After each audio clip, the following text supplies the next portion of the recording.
Microphone check. All right. Happy Monday. I was out of town for a couple days and came back and I had a cool package waiting for me full of some new ProMark sticks that I had ordered and some replacement drum heads for this 12-inch snare here that I've been talking about. I haven't changed the heads on this thing in years. This exact drum, exactly like this, went on the road with me, I think it's going on 6 years ago now, with this head. It still sounds kind of cool, but I don't play Remo heads, so I need to swap it out. Before I do that, we probably should hear it, and I ordered a bunch of different signature models to test out. We've got the ProMark Rick Latham. We've got the Simon Phillips. We've got the Steve Ferroni. And then I also grabbed some of these Shirakashi Oak Attack 5A with a nylon tip. And their new nylon brushes. I call this the Heavy 2B, black one. And then they call this the Light 5B nylon brush. So we're gonna try all that stuff, and then head-wise I got, nothing super exciting, a new bottom head, but this one I'm kind of stoked to try, the Genera Dry, which has the little dampening ring on the inside and also some holes. Hoping that that head will achieve the same results as this old head with all these chunks of tape on it. I might need to add a tiny little bit of muffling, but I want to try to get it as close to this sound just with the head, and we'll see. So here's what it sounds like now.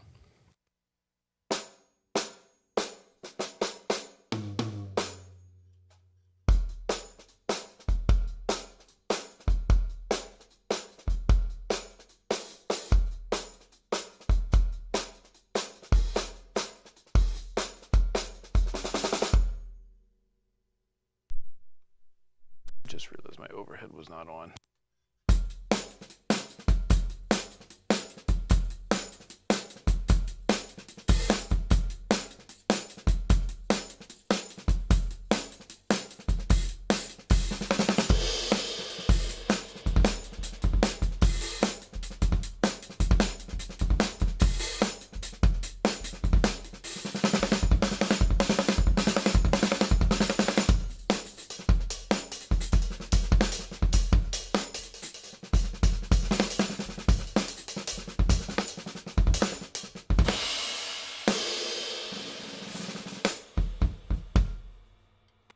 Tell you what, man, 2 very long gigs this weekend and a lot of driving, like 8 hours in the car. My body is sore, and the gigs were like 4.5 hours, 4 sets.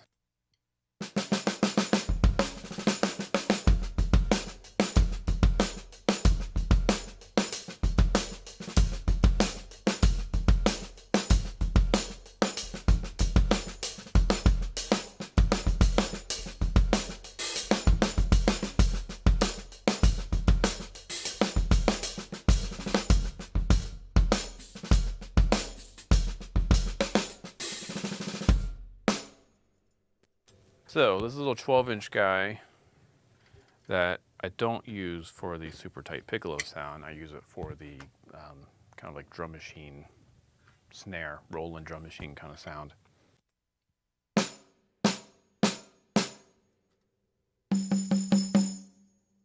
it's not super tight. I want it to sound compressed and fast, but also dense.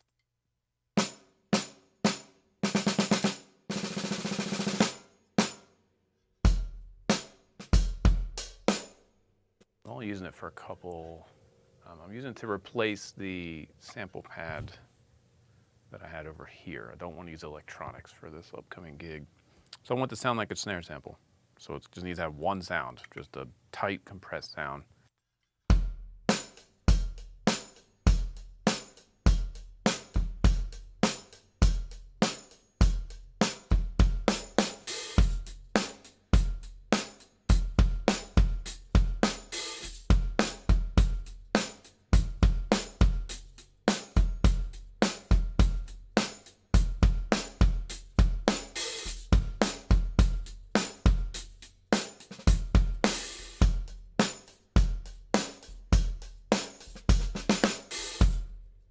So that's the vibe currently.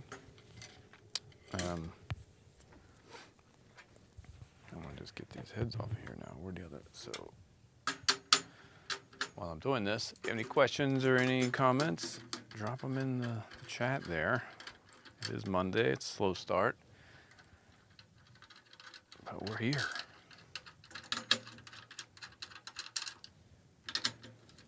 It's obviously a rather solemn day here, but I'm trying to just keep on moving. All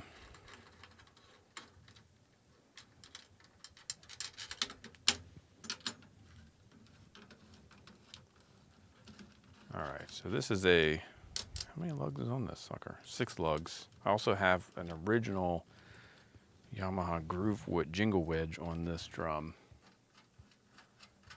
Finally ordered your new kit. What did you order? I don't remember what you were getting. Remind me. I'm actually seriously considering ordering a new kit myself, like a club date style compact 12-inch deep, 20-inch bass drum. Something for these gigs where I have to just kind of play in tight spaces and make it lightweight, easy in and out. The current kit, my oak kit's great, but sometimes I'm just in these really small spaces. And even that 15 by 20 is too deep. So I want like a 12 by 20. Oh, that's right. Tamistar Classic Walnut Birch. That's going to be amazing. Starphonic Walnut Snare. That's going to be awesome. Extra 8 man. That could be it. That could be your forever kit. What is the main bass drum size? 22 or 20? What'd you go with? Curious. Both are great. I end up using the 20 more often just because I don't play really loud gigs anymore. Okay, so this is the Evans Genera Dry.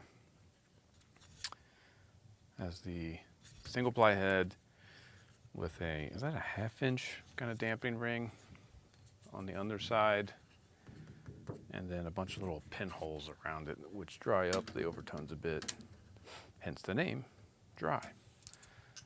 60 by 22, yeah, you've got your bases covered. I bet that 18 will be able to get beefy like a 20 as well.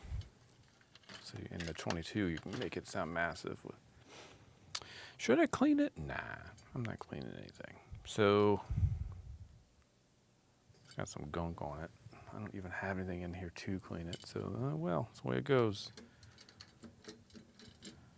Dirty hoop on a new head. Here we go.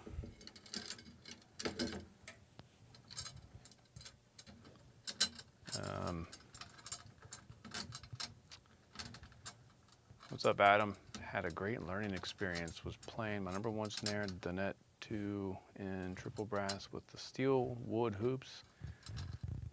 And where I was sitting, it sounded a little choked. Okay. Yeah. What kind of a space was it? Was it outdoors? Because that's usually when I find drums sound the worst, is when you're outdoors. Especially snare drums, they have no bottom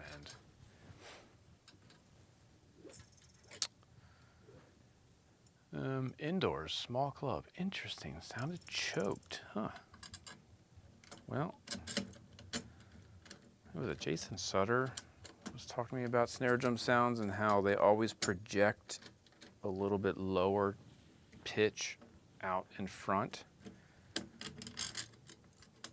So you can get away with, in most rooms, a little bit higher than you think, and it might sound a little choked and thin where you're at. But the further away from the kit you get, the kind of deeper and kind of more low end you get. I don't know the physics of sound enough to be able to explain that, but he's correct, because when I saw him that was when he was with Chris Cornell, and the snare drum sounded really big and thick out in the house. When I went up to hear the drum in person, it was very tight.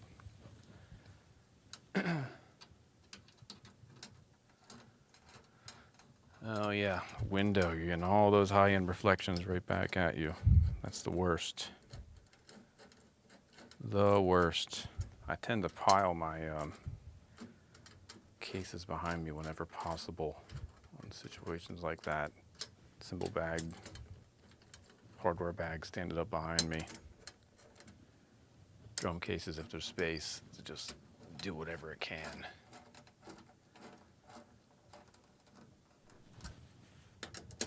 Yeah, it's definitely room acoustics is what causes the lower frequencies to be more prominent in a way. I think, gosh, I did the math a while ago, which was, you know, dummy math. Like a 60 hertz or whatever, 80 hertz bass drum fundamental note is like 20 feet long. So you never actually get a full wavelength unless you're at least 20 feet out.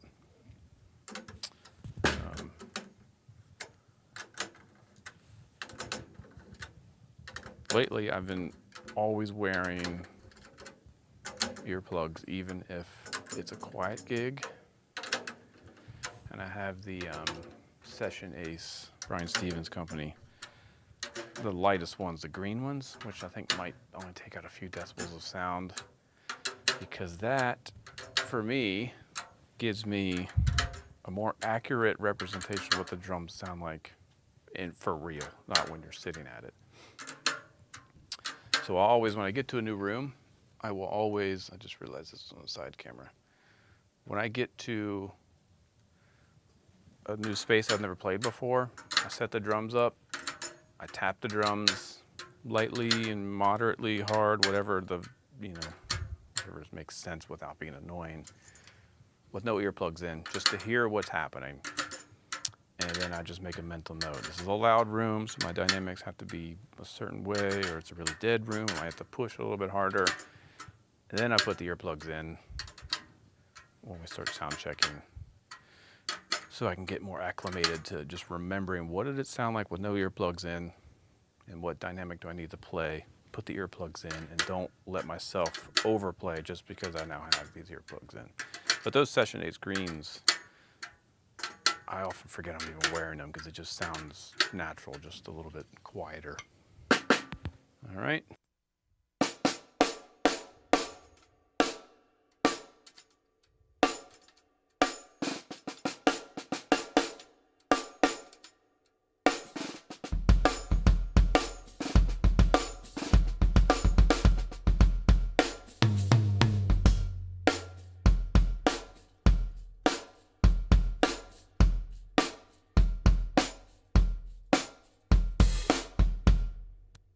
I didn't do any fine tuning. I was just tuning by feel 100%.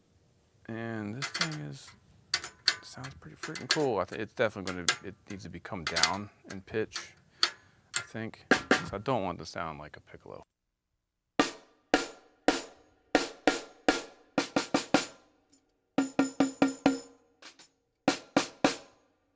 But this head is cool. Genera dry. It gets me the sound that it's close to the sound that I got with this head with 3 mega pieces of tape on it, a dot, another tiny little piece. And this head is, yeah, it's definitely dead. I could tell the drum wasn't sounding great. It still sounded fine, but it was just something wasn't great about it. It's like a more of a feel thing.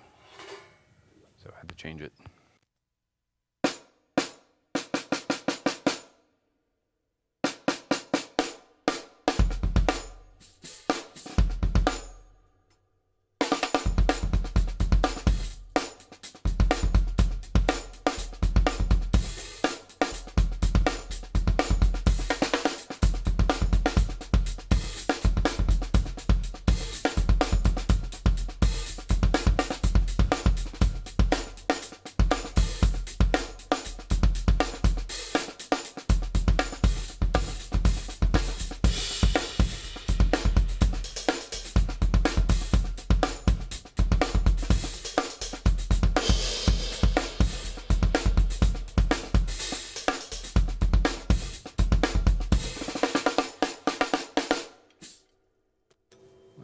Trigger warning, I'm about to pull out the tune bot.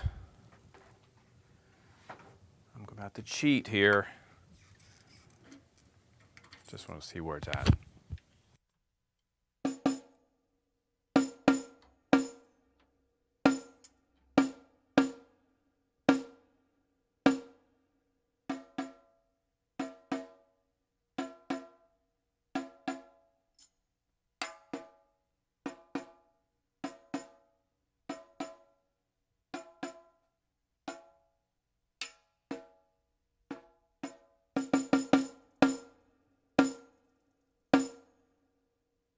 All right, I don't need to fine tune this thing. It sounds good, even though they're not all perfectly in tune.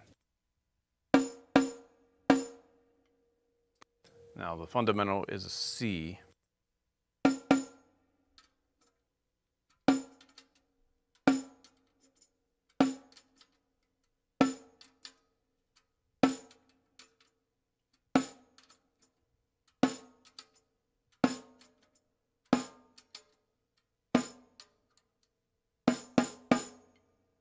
All right, there's a B.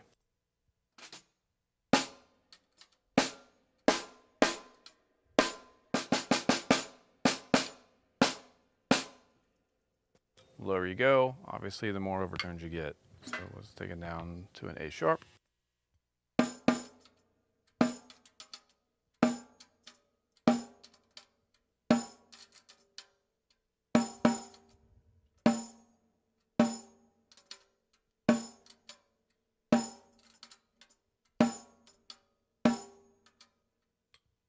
All right, here's an A sharp.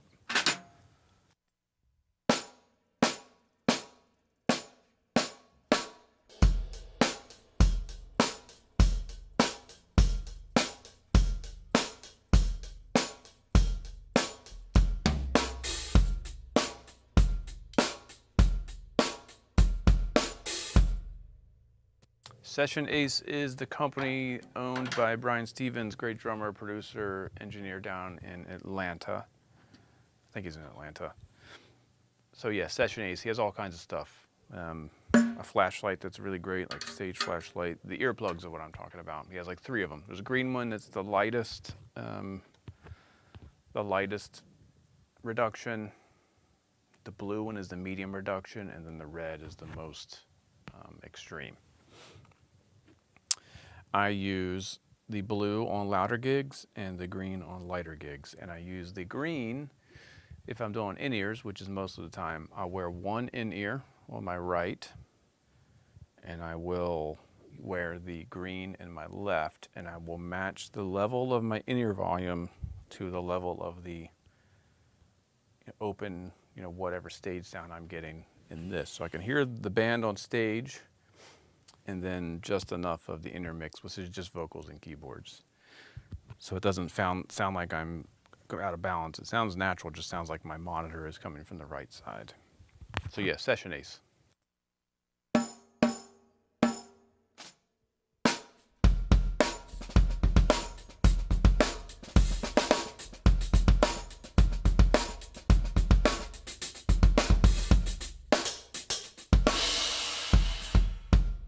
I think those earplugs are like 20 bucks. I don't remember what they were, but they're not expensive. The key for me is you have to really kind of get them pretty far in your ear. And then once it's properly sealed, and actually the sound opens up. So it goes from sounding muffled if you have it halfway in, kind of like a normal earplug, but when you get it properly in there, which is probably further than you think would be most comfortable, the sound, actually you get more high end, it kind of opens back up.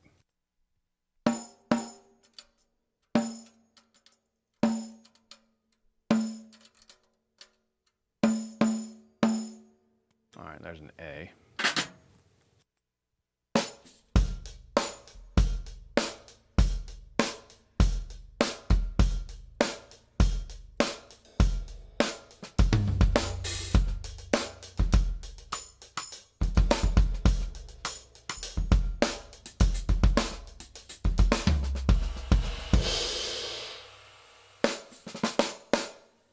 Still think I need it to be chunkier, so we're going to go down one more half step to G sharp.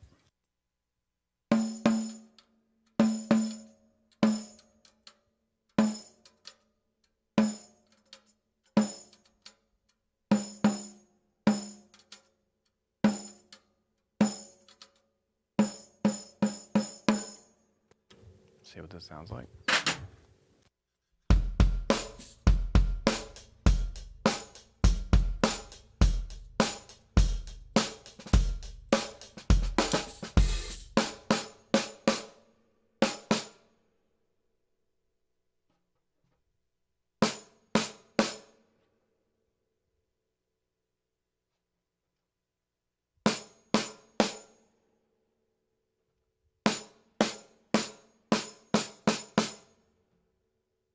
put 3 gels on it. I'm not sure that makes much of a difference.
I'm gonna go up a little bit. I think it's getting a little dead.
That might be the sound. It's different than how I had it before, but I'm trying to find a compressed, punchy, controlled sound. Let's get this thing out here before the trolls come at me.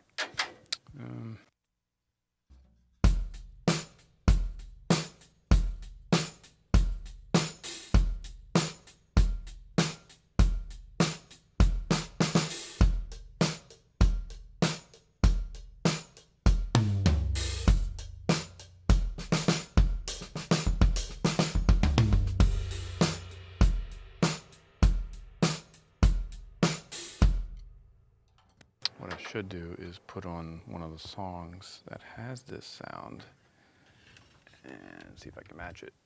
And see if I can play the song for short enough time that I don't get flagged. What else is going on? Hit me with some questions, comments, concerns, topics. What's happening?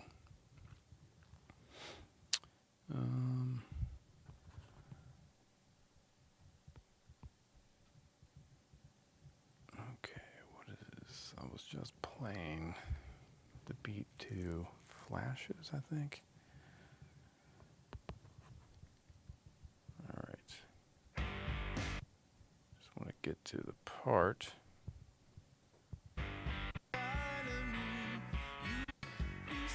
There we go. How close is that?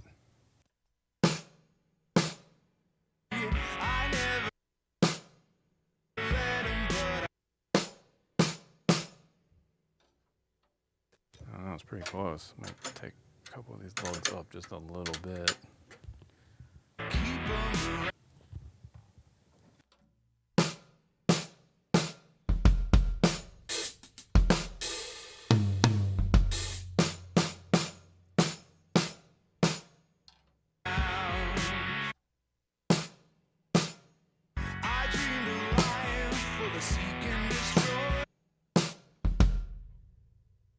All right, I want to leave it there. I think that's cool.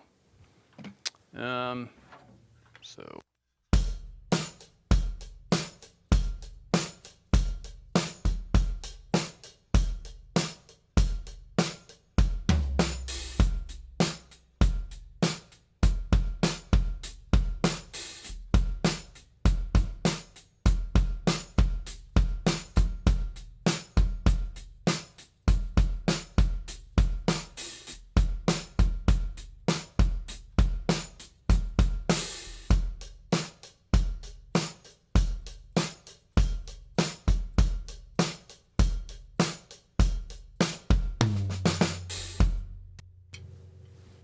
I'd love to hear a bit more about how you pick cymbals for a gig.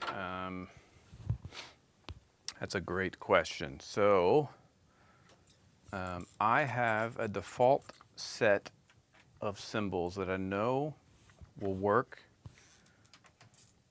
in any situation.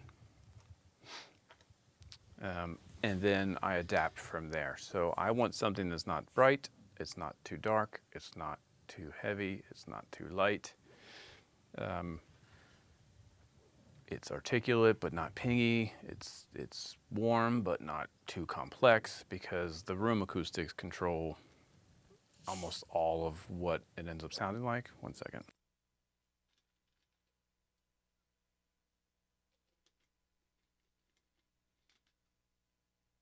So for me, that is Nicky Moon 1 series, the regular 1 series, not the clear, not the old worlds, 1 series.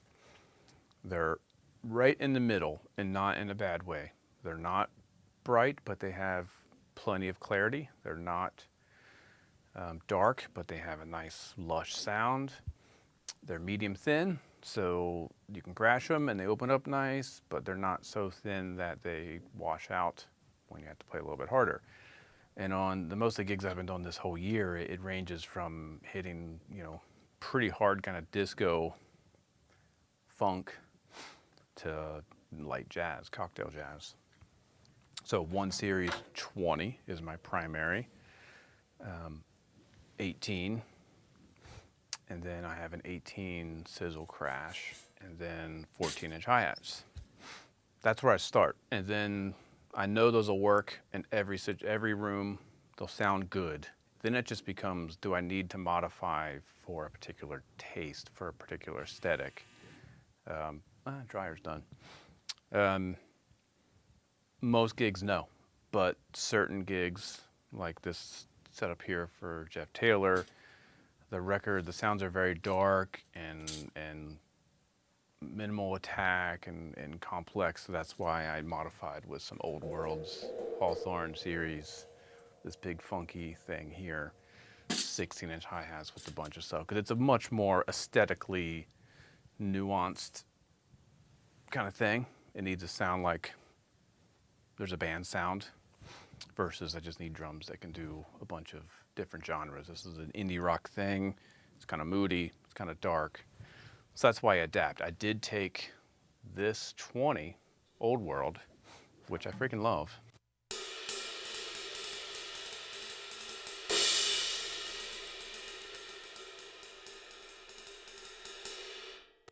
I took that on a jazz gig and it was just too dark. It was too much. It was really, for lack of a better term, it was just too aggressive, because it was a cocktail jazz gig where I needed just cymbal sounds that just blended and weren't too much. If I was playing like a Coltrane thing, it would have been perfect, but we were just wallpaper and it was too much. So I learned my lesson with these, you know, in outside of this controlled environment, you're going to hear all kinds of other things coming out of these Old Worlds, which can be super cool. But in that situation, I just needed cymbals to sound like cymbals, drums to sound like drums, very quiet, very controlled. 2002s are definitely that's like the pingiest of ping, in my opinion. That still sounds good. That's incredibly bright and pingy. They sound beautiful, but there's like almost like no low end to those things. I used the Giant Beats for a long time. That's like one step down from those. It was the same thing. It was like there was a high shelf EQ on the cymbals where there was just no low end. It was just mid range and up. Beautiful for indie rock and stuff like that, but anything with nuance, it didn't have enough roar to them. So yeah, if I had to recommend anything, it would be the Nicky Moon 1 series. And other brands that would be comparable to like Peisty 20 series, which I don't think exists anymore. And Zildjian, it'd probably be the K Custom Dark series. Sabian would be the HHX Complex series. Mino Byzance Traditionals. And then anything by Agop, like the Exist line, is great for all-purpose stuff. Mehmet, just traditionals. But yeah, that would be my suggestion. Make sure you have a middle ground set, and then you can modify as needed. I always take my 1 series as kind of the normalizer, and then if I'm in a room like, oh, I need a bigger ride, I need more ping, I'll pull out my modified deep ride and use that as a 22, or I need just something a little bit more kind of wild and crazy. I might throw up one of these or one of the Sages. I've actually haven't taken the Sages out of the studio in a while, but yeah, the clears are more like A-Customs. They're beautiful, but if you play anything that needs any kind of like roar, they don't really have that. They're beautiful. They're kind of peisty, A-Custom-ish. The regular 1 series, I think Nick nailed it. It has everything that you need. The darkness of a Turkish cymbal, the clarity of a Swiss cymbal, the mid-range of the American and Canadian cymbals. It's all there. Okay, so I think I got this drum where it needs to be, which just needs to sound like a Roland snare sample.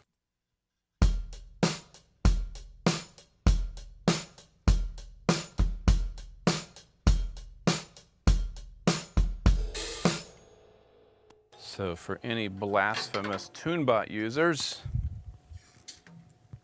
I say that tongue in cheek, it is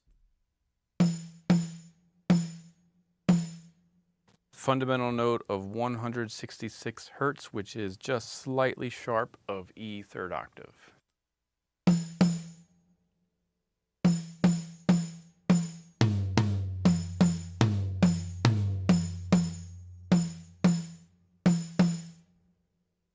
Which is kind of in the range of a 12-inch tom or a low-tuned 10-inch tom.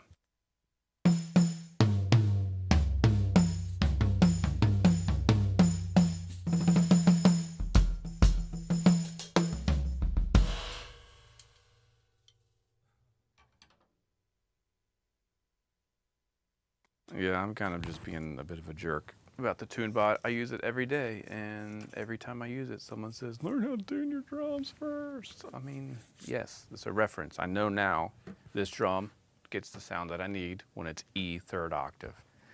Then I can change the head out very quickly, balance all the rods, and then bring it up to that pitch. Boom, done, no more guesswork. There's no reason to hate on it. It's just silly. It's a tool. But I'm going to continue to be a jerk because there's always trolls that every time say, throw that thing in the garbage. Nah. Okay, so let's talk about drumsticks. I ordered a bunch of stuff I didn't think I would ever, I was going through the catalog looking for anything in the 5A, 5B world that I hadn't tried on ProMark, and I'm beginning to like long sticks. I used the 5A Finesse Long, which is a maple stick. I don't know if it's 17 inches. It might be close to 17 inches or maybe 16 and 5/8, something like that. And it just feels correct. And 16-inch sticks are starting to feel too short for me. So I ordered just a bunch of things that are kind of in the 5A world, some that are 16, some that are longer. Also got these new nylon brushes that they just put out. This is the Heavy 2B.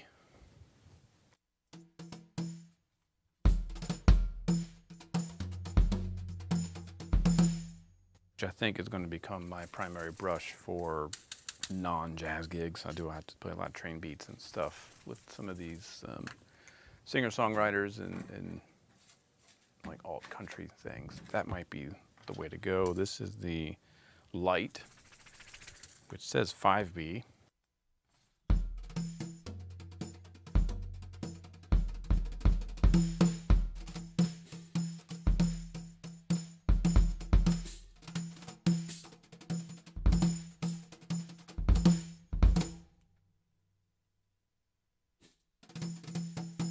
This, I think, has too much flex for what I need, which is to be able to go very simply.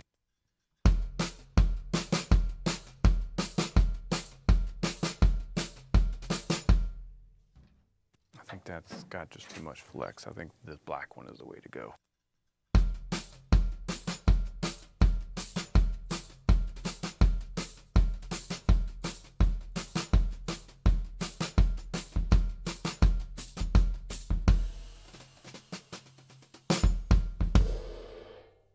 So if you're in the market for some brushes for non-jazz purposes, I mean, I guess you could sweep with them.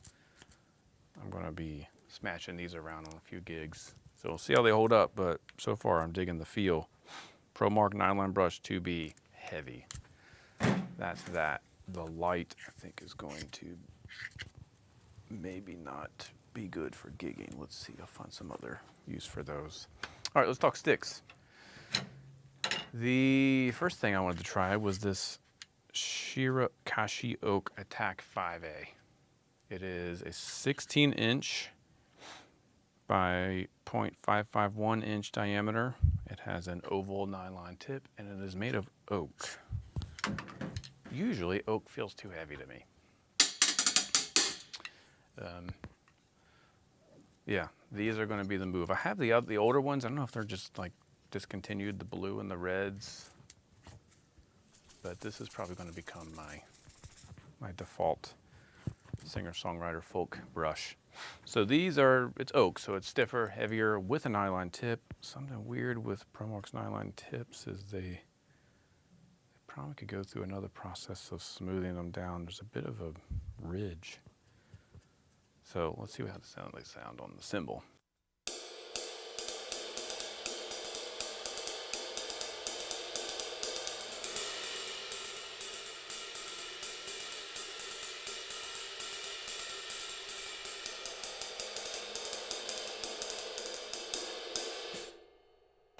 Now for reference, here's the Carter McLean stick I've been using.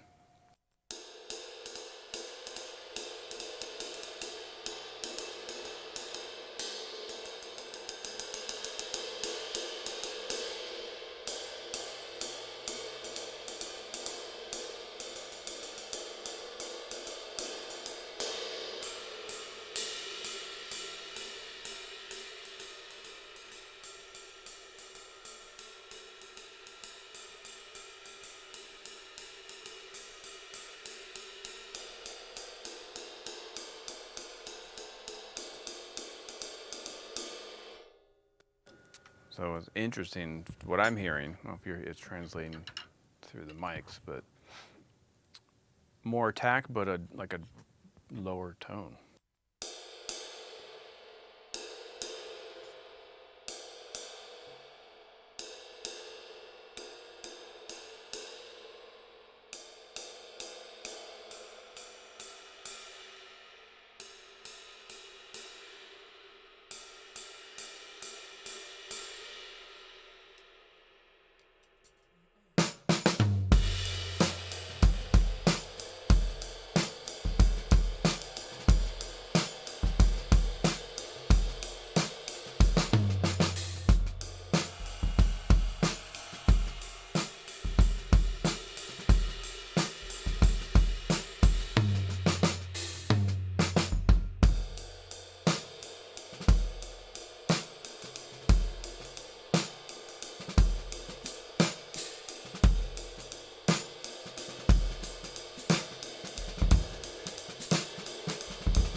They feel pretty good. They're definitely heavier, more weight, so more sound producing with less effort.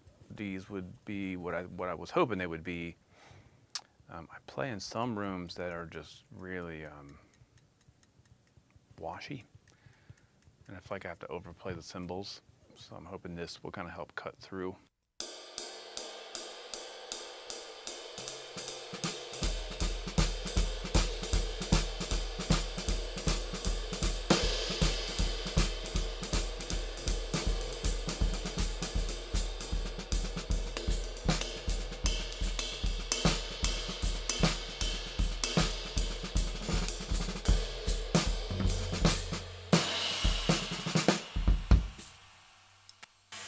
Not the ones I would go to when my hands are tired, because I can feel it. You can definitely feel it. Give you more sound, but at the expense of potentially hand fatigue.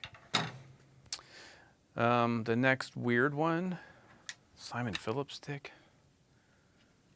It is 16¼ inches, so a little bit longer. It's the same diameter as the Attack 5A, 0.551 inches.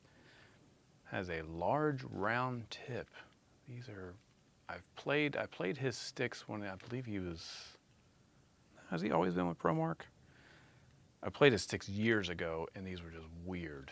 And I wanted to get them again because if they're weird, let's go. They're kind of like a 3A, I guess, is the Vic Firth that I remember using that had this type of like thick shoulder and neck with a big old round tip.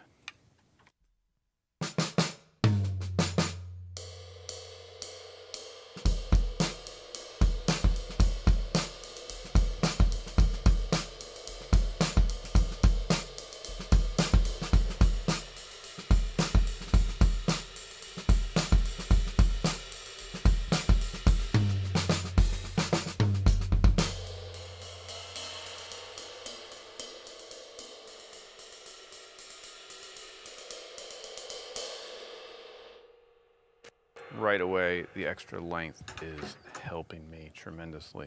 I think the Carters are about the same length. Yep, these are about the same length as the Carters.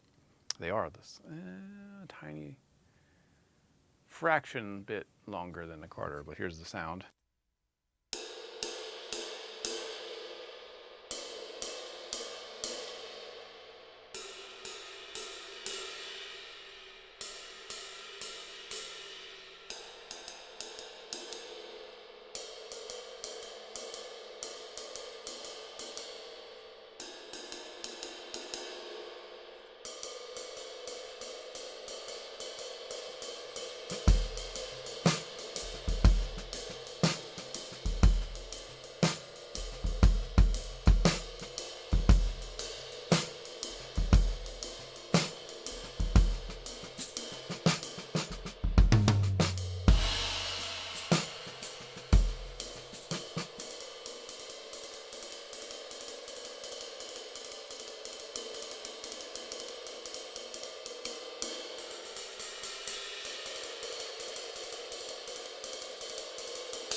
Similar kind of thing as the Attacks. It's like a more articulation, but kind of darker. Definitely brings out more sound overall. These would not be a low volume stick, but still controllable. The extra length, I dig. Okay, next one. Rick Latham signature model with the red ink. This is 16-inch. It's the same diameter, 0.551. Has a barrel tip. Looks like it might have a longer taper. It's pretty much a 5A with a barrel tip. The neck and shoulder definitely beefier on the Simon Phillips. So this is basically a 5A with a barrel tip. Funny, now that I've compared them, when I first pulled these out of the box, I was like, oh, these are small. They felt short, skinny, like these are small sticks. They're not, they're 16 inches. So there's something about them that makes me think they're gonna play small.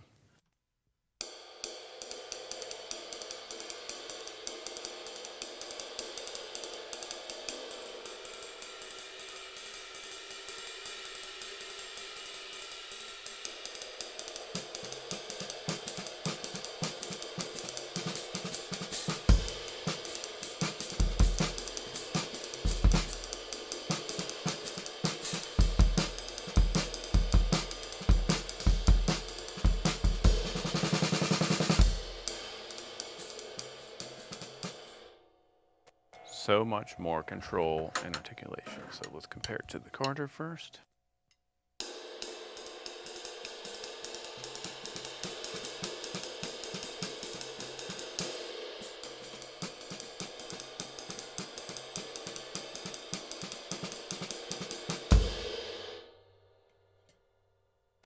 These are feeling good. If this was a 1/2 inch or a 1/4 inch longer, it could be in the running for my everyday stick. So let's compare it to the TAC 5A.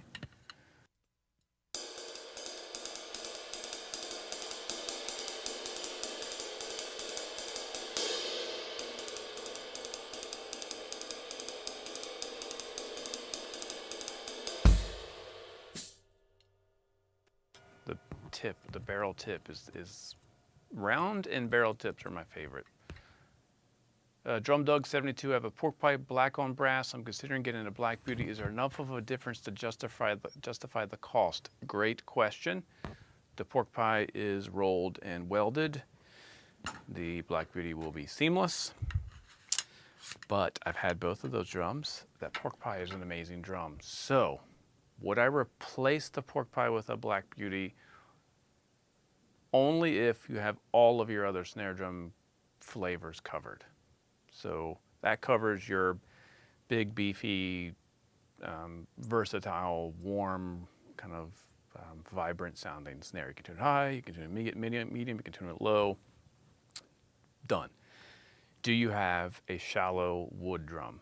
A really nice shallow wood drum that would be in the price range as a Black Beauty. So do you have a really nice wood drum that's in that $700 range? If that's shallow, 5 or 5.5 inches. If not, get that first. Do you have a shallow metal drum, maybe of aluminum? Do you have a Superphonic or comparable? Do you have an Acrolite or comparable? That will give you your shallow, dry, kind of 70s James Brown, or Jimi Hendrix or Steve Gadd kind of sound. If you don't, get one of those. Do you have a deep wood drum that gives you the Fleetwood Mac sound? If you have those, if you have the other three sounds, the deep wood drum, the kind of the Fleetwood Mac kind of pillowy sound, the shallow metal drum, preferably of aluminum, that can give you a broad range of kind of drier, more kind of focused sounds, high or low. Do you have a shallower wood drum that would be just a beautiful sounding drum for jazz and fusion and some rock and all that? If you have all that covered and you just want to upgrade to the next level, yes, replace the pork pie with a Superphonic. It will be noticeable. It will be, 15% improvement. But that BOB is a great drum. I had that for years and loved it. Never wanted anything else until just an opportunity to get something a little better came around.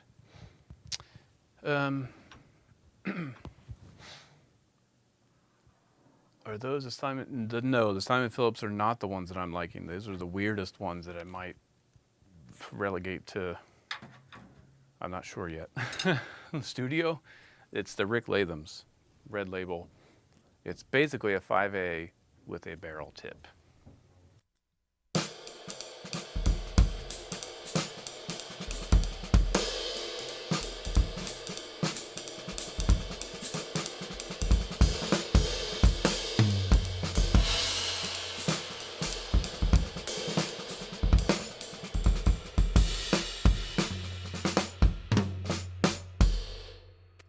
Just feels nice. It's got a good sound. It's controlled. This would be great for gigs with a wide dynamic range. If they made the Rick Latham long, I would be all about it. It might be, because I use the Finesse 5A long, which is maple. And then sometimes that is a little bit too light. Like we get towards the heavier part of the night when we're really kind of hitting, and I feel like that is a little bit too light. I could use something like this, which is hickory, if it was the same length as the 5A long, and it would be the perfect transition from controlled, delicate sound to a bit heavier sound, but still having that clean articulation.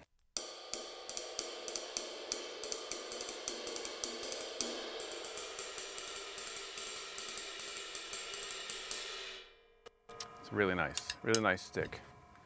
Kind of reminds me a bit of the Marco Miniman. Maybe they're about the same size, but I think I like this barrel tip better. So that's going to go into the gig bag for sure. And then last but not least is this pretty beefy Steve Ferroni. I had to get him because he's one of my all-time favorites. And his sound is just so powerful. So this is 16 and 13/16, so long. It is, yeah, it's more of a 5B. It is 0.579 inches in diameter. Teardrop tip, really beefy neck. So I have a feeling this is going to play pretty heavy.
Surprisingly agile for such a big stick. I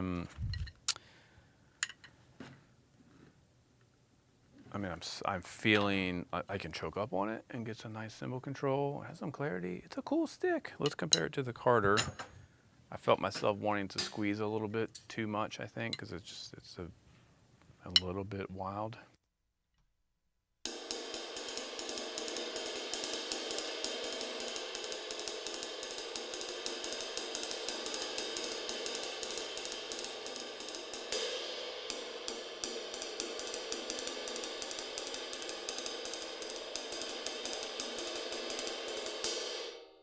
That is not your bebop stick. It feels nice and balanced, but that will wear you out. The Carter stick is the same diameter, I think. Quite a bit shorter. Quite a bit shorter. You can see that. I think Carter's is just 16, maybe with a tiny little bit over 16. I don't remember. But this is a big stick, not one for dynamic control, but it still feels nice and balanced. Let's compare it to the Rick Latham. It's going to be like a whole different universe.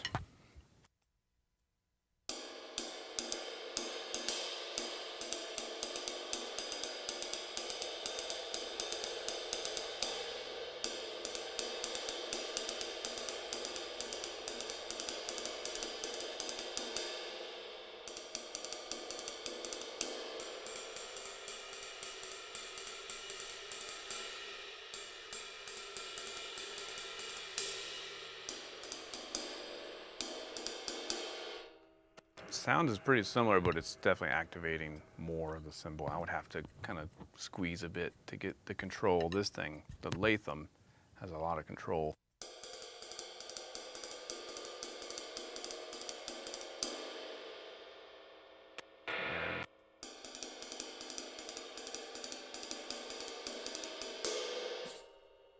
Yeah, I don't think the Ferroni is meant for that type of plan. It is meant for big beats.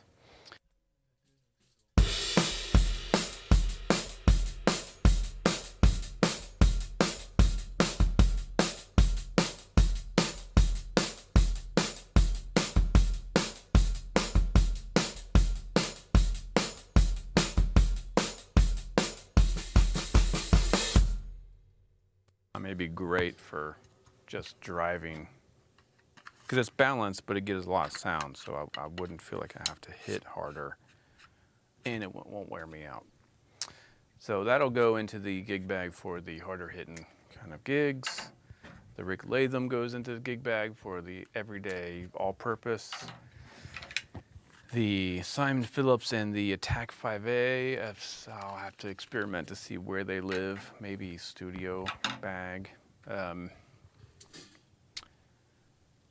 Looking for, I want to go through a couple of your comments here. So Adam, looking for a stick that's maybe 16¼ range, smaller tip, maybe rounder barrel that's bigger than a normal 5A width, but maybe less than Carter's. Marcos are nice. I would look at those. They're not long though. I think they're just 16.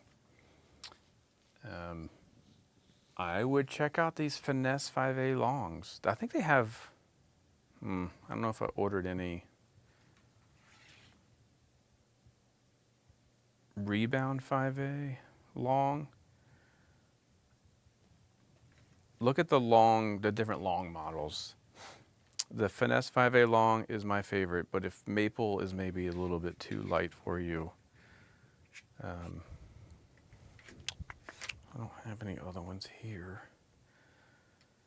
The Will Kennedy is a massive stick. Yeah, I wouldn't go there.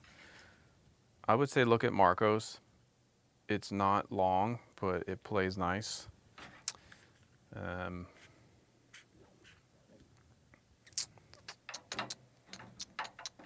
then the Finesse 5A long, love it. The 5B long, love it. That might be the best middle ground.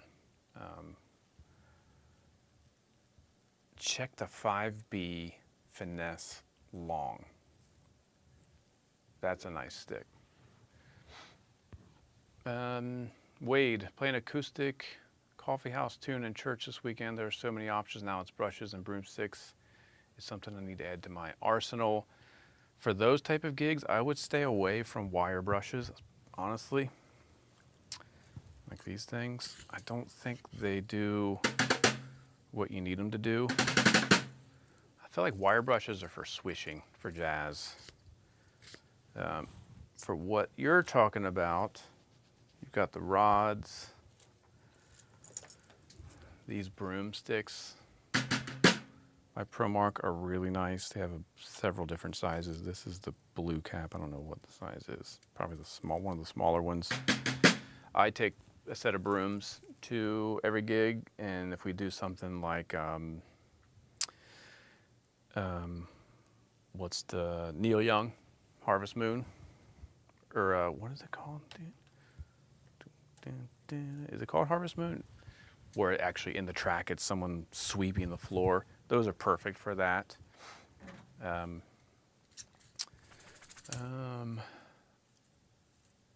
then these new ones I would check out. These are the heavy nylon 2Bs. They're sturdy enough to produce some actual tone, not so light that you just get the sound of the brushes hitting.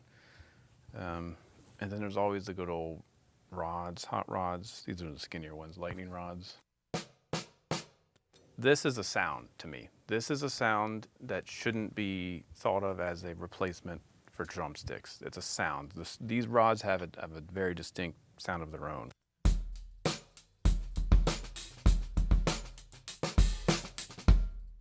I mean, it can pretend to be a stick, but that clickiness is part of the sound that I don't. So I don't go to those as stick replacements. If I need to replace sticks with something, I will do these, because you can still get some tone out of the drums with a very soft cymbal attack. And then these nylon brushes. That's where I would go. I would stay away from wire brushes unless you're playing jazz. And there was something else. I don't think ProMark makes it, so I can't talk about it, unfortunately. The Talawans, I think is what they're called. Vic Firth. They're like bamboo. Those are nice stick alternatives. What are these? These are the regular old hot rods, which I probably got to take with me tomorrow.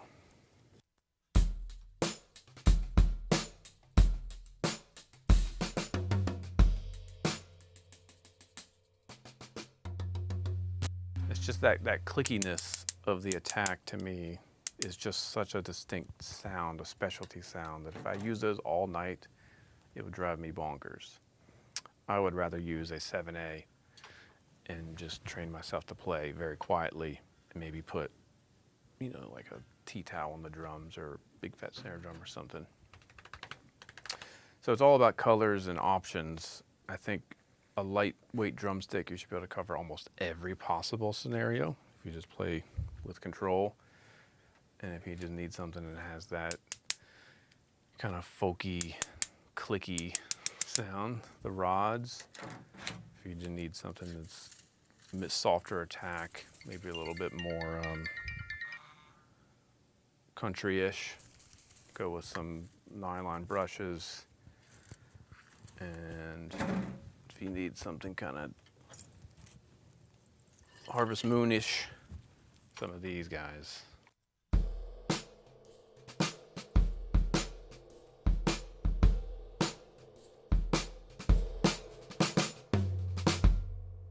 So when I play Harvest Moon, I use this in one hand and a stick in the other. Dun, dun.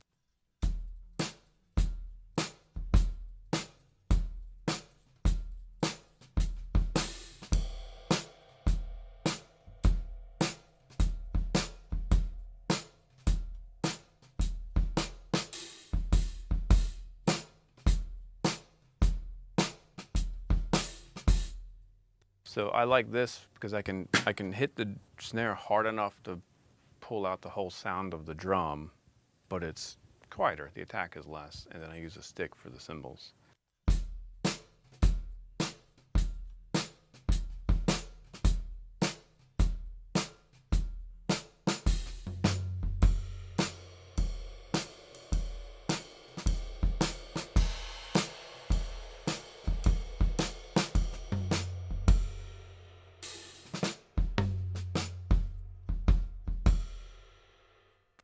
Versus a brush vibe, you're just not going to have as much tone.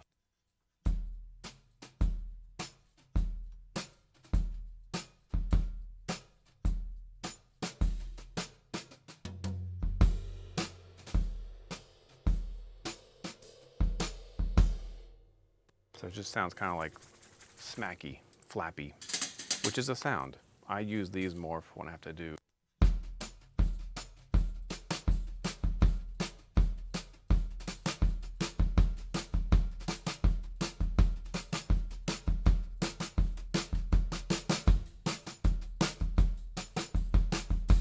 and I would not be using a 12-inch piccolo snare for that sound either.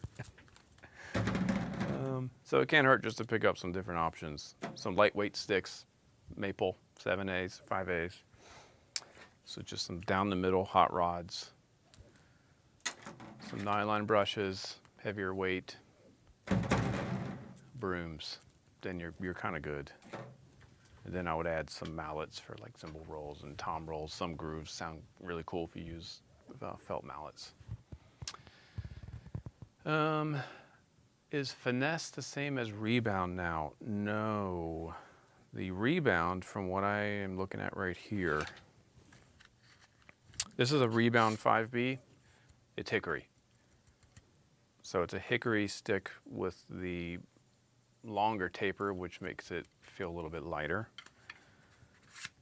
I could be wrong. And the finesse is maple. I don't think there's any finesse in hickory. I think they're all maple.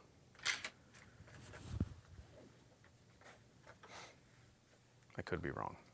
I think a finesse is maple, rebound is hickory, attack is oak.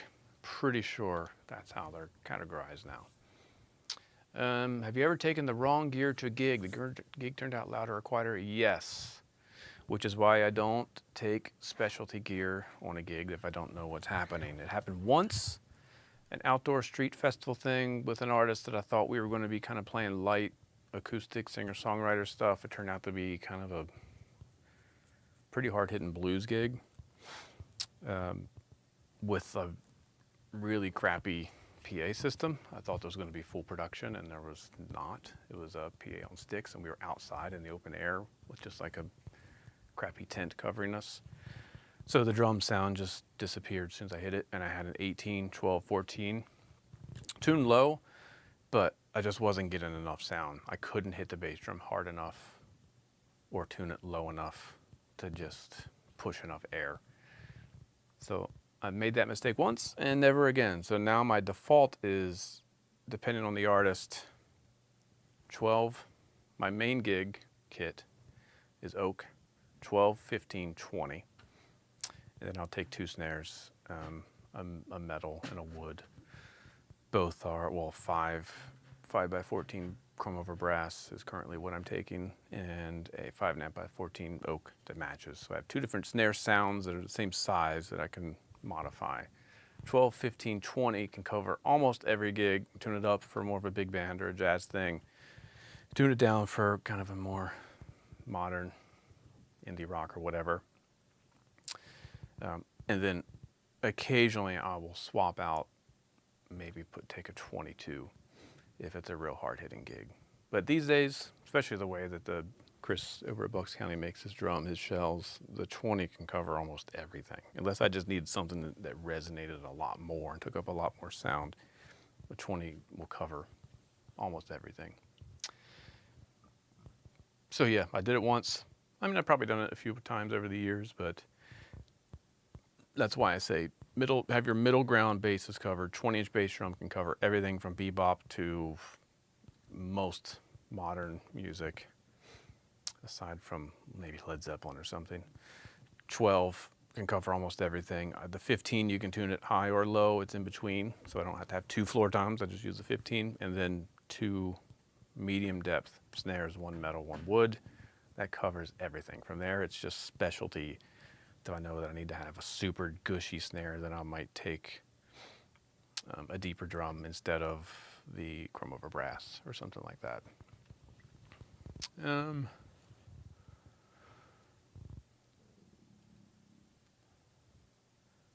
Mike Johnson said a swiping motion is what chips tips, but I found the ProMark tips last way longer than Vic Firth. I have not done a durability test on tips, so I can't say whether or not I agree with you. Big difference would be, because I don't think ProMark has anything with an acorn tip. And I think everything, here's the Finesse 5B. It's a nice stick. I still like the long version better. I don't think ProMark has anything with an acorn tip, and most of Vic Firths are acorn tips. So if you are swiping, it would make sense that that wider base of that acorn tip would be grabbing more cymbal and potentially chipping off easier. I found that they usually chip more when you accidentally hit a rim or something, less than swiping. But I've never really paid attention to it, but I noticed if I accidentally hit a piece of a stand or a hoop, that's usually when stuff kind of starts to break apart. But maybe there's some science to that. Maybe it's the oval tip of ProMarks, most ProMarks. I don't have any regular ones. Yeah, I do. It's more of an oval tip. Doesn't have the wider bottom that the Vic Firth does. That's probably what grips and chips away. That's my hypothesis. Maybe we'll test it.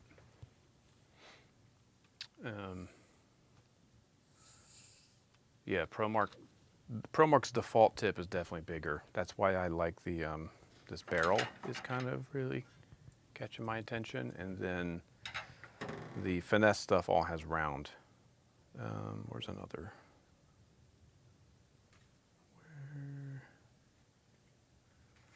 What is this? The Todd Circleman is a big old oval tip.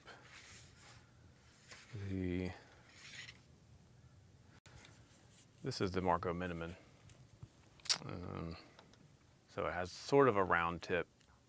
My camera's out of focus from that angle, but sort of has a round tip, maybe a little bit more globe shaped, slightly flat on top and bottom, like the Earth. But their regular tip, yeah, this is the one I like. It's a nice round pumpkin shape, but not too big, not too small. That's the Finesse 5A. The Finesse 5A and the Finesse 5A long are easily my favorite sticks at the moment. I just had a pair. Where did they go? What's this one? Oh, the Evelyn Glennie. This is an interesting stick. This is, I guess, technically a concert stick. Evelyn Glennie, the master percussionist. It's a little bit, it tapers a little bit into the grip, so it's a little bit beefier in the middle. It's a big stick, but it plays nice. This is a funky, fun stick. What are the specs on it? 16 1/8, 0.63 diameter, so it's beefy, but it doesn't feel like it. And it has a barrel tip. So I'm having a lot of fun with those.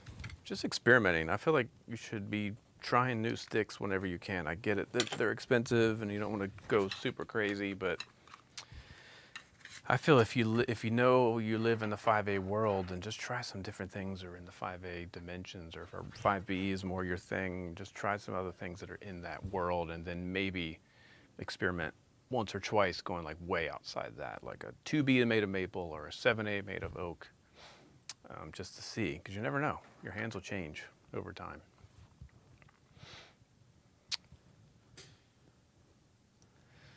You know what? That old myth of maple will break faster than hickory, I'm not sure that I have had any empirical evidence to prove that to be the case.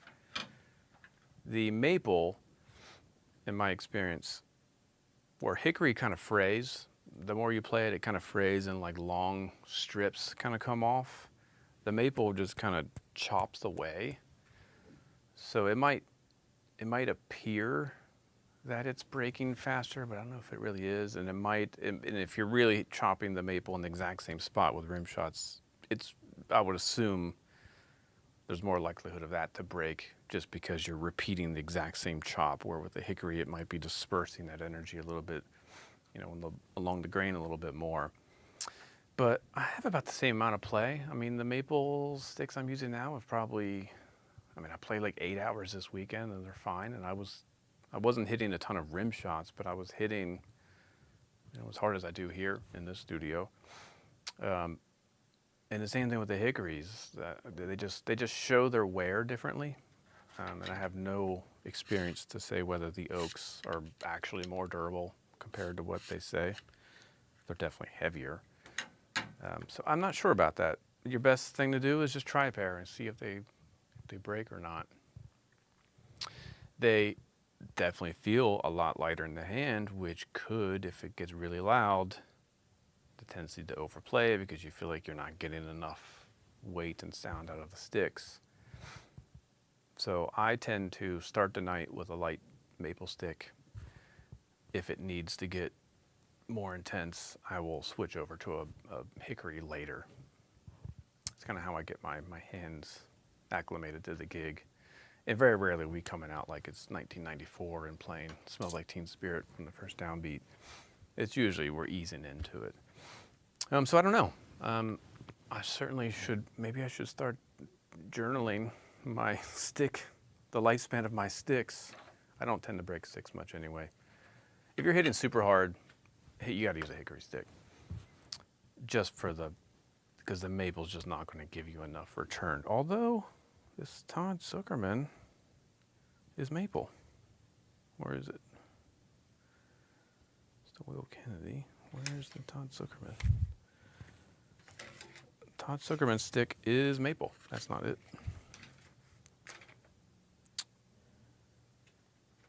Is this? The 330. This is a big maple stick, and he's hitting hard. So he hasn't had any need to switch. 16-inch, 0.6-inch diameter, acorn tip. So it's more of a Vic First style tip. Big stick, feels light, big sound, won't wear you out. So it's a good question. Let's test it. You know what? Get yourself a pair of maple sticks, and if they break in the first 10 minutes, I'll send you a replacement pair of hickories. Okay, it is time to hop off, get the day going. I didn't change the bottom head because I don't think I need to. I usually don't change snare side heads until there's a problem, and I've got no problem. This drum sounds cool.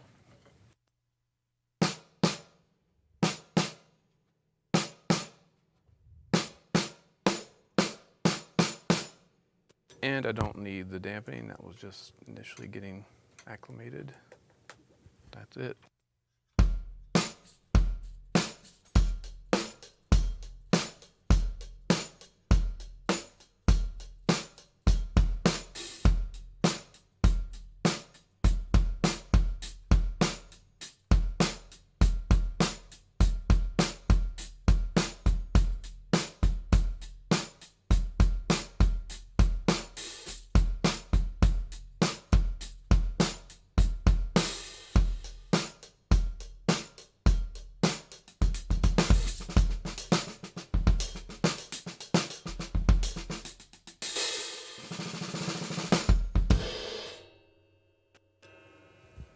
Yeah, so if you're smashing through 747s, maple might not hold up, but I would still say try it. Maybe try the Zuckerman stick. It's not longer. Or try the 5B Finesse long. Get yourself a pair of those. And if you destroy them, let me know, and I will send you a replacement. Because I like those. I don't know what I just did with them, but have a set of 5B. Where did they go? These. Yeah, similar to this is just a regular 5B Finesse, but there's a long version. It's very similar to the Todd stick with a round tip. All right, there you go. Everyone have a good rest of your Monday. I've got to learn some songs for a gig tomorrow and then get back into prepping for the gig with Jeff. So yeah, have a good one, and I will be back on tomorrow. Tomorrow's Tuesday. No, I'm not sure. I got an early gig, so we'll see. Maybe I'll be in tomorrow. Have a good one. Later.